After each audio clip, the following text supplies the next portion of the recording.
Does your inflatable look more like a pool mat than a creature? In this video, I show how to remove the baffles, or beans, from a blow-up toy.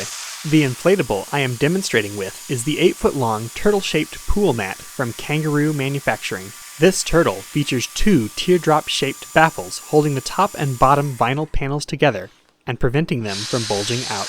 To remove the baffles, it is best to start with the toy mostly inflated. Using a pointy object, in my case a pair of closed scissors, I tear a hole in the toy's baffle. I set the scissors aside, and using my hands I grab the top and bottom of the toy and pull firmly apart to grow the size of the tear inside. Eventually the tear should start to run, making it take much less force to pull the baffle apart. On this turtle, I tear the entire length of the outer baffle apart. Changing camera angles, I repeat this process again for the inner baffle on the inflatable turtle.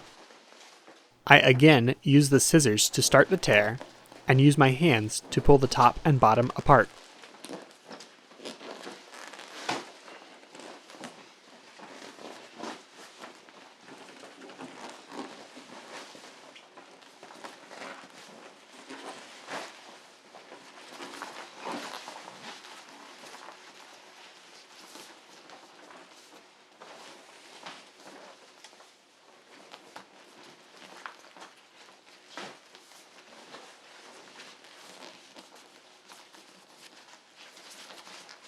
After I completely tear the inner baffle, I can now inflate the toy more to see the results of my effort.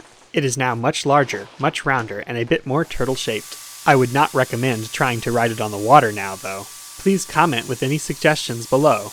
Don't forget to like the video, and subscribe if you'd like to see more. Thanks for watching!